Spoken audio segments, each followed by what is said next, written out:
We were told that everything was okay, but I wake up and I have no baby. Should she have just been allowed to die that day? Is her life worth saving? Is her life worth fighting for? What is the value of human life?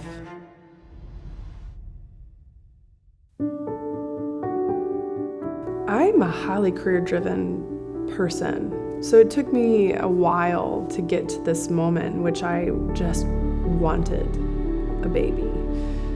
We welcomed a beautiful baby girl in May of 2015. It's a really powerful thing. I didn't really understand what strength meant until I was giving birth to a child. My husband just kept going, "You did that, you did that." I was like, "Yes, I did. I gave birth to a child and it's wonderful." About a year into her life, we decided we wanted another little one. It was such a beautiful experience that we thought for sure it would be just as beautiful and easy a process as it was for the first time around, and I quickly find out not so much. I experienced a physical ailment that would essentially prevent me from conceiving a child. It eventually would give way to a new season, which was a season of miscarriages. It was a season of struggle, that monthly disappointment, that monthly emotional pain, spiritual pain, everything that you can imagine. The physical ailment was starting to ease, and I get pregnant with another beautiful baby girl.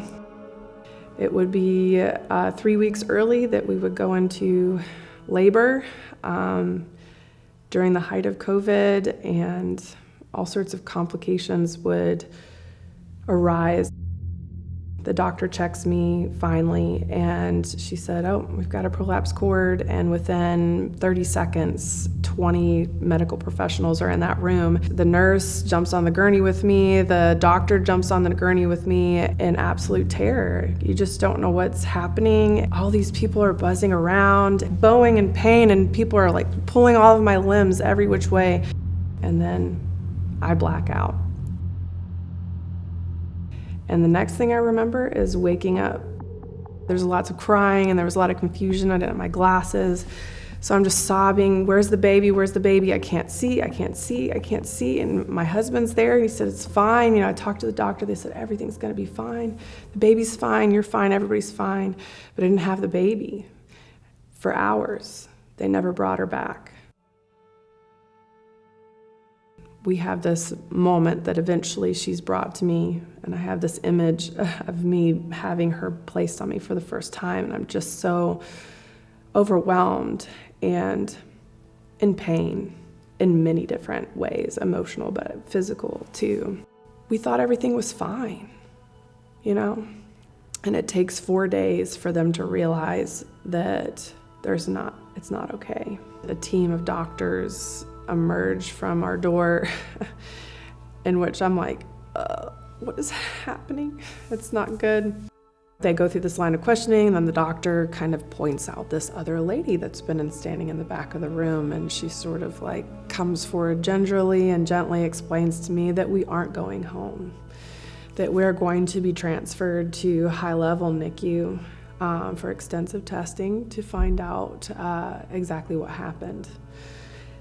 And what they hadn't told me, and never actually formally told me, is that during the birthing process, Cosette had been born not breathing and had to be resuscitated.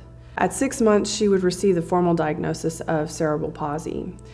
When we get home, we're met with is monitors. The monitors went home with us. They didn't stay in the hospital. She had to be fed throughout the night by a pump. She's having these seizure type activities. She can't eat. She lost all of her primitive reflexes. And I would turn around to a purple child, to which I had to act and to bring the breath back into her lungs. And it was just really hard. I would mark many times throughout this process the extreme shifts in emotions. I'd have these just surreal moments of holding her in which I would just sob uncontrollably in the pain and despair, to which then I would turn around in such joy. I have you. You're alive. How can I have such extreme shifts? And how is it possible that I can sob while simultaneously just glowing inner with joy that I have you? For this child I hath prayed, I have you. There's only an educated guess. They can look at the damage on an MRI and then they can tell you what's possible. They may never eat, they may never speak, they may never hear, they may never walk, but I can help. I can do my best to fight for you when you can't fight for yourself. It was worth it. Even in the isolation, it was worth it. Every bit of it. Things have changed a lot over the last 2 years.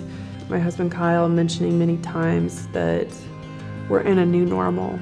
We exist in this new normal that is just beautiful. She walks in this little precious gait trainer, little yellow gait trainer that has given us some really beautiful moments that I couldn't take back. I walked her into a building the other day for the first time and I got to hold her hand. Brought her to the river the other day and just let her stick her feet and dig in the sand, and we've had beautiful moments because she's alive. That's priceless. Is her life worth saving? Is her life worth fighting for? You're told never going to walk, never going to talk, never going to eat, never going to do anything that is in the context of what is normal and right. What is the value of human life? That's the question. And Cosette is so much more because she gets to understand what it is to persevere in a way that others don't. She has the privilege of fighting for something and cherishing something that the rest of us just can't understand.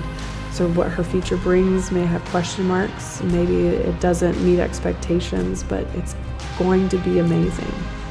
One filled with joy and purpose and love.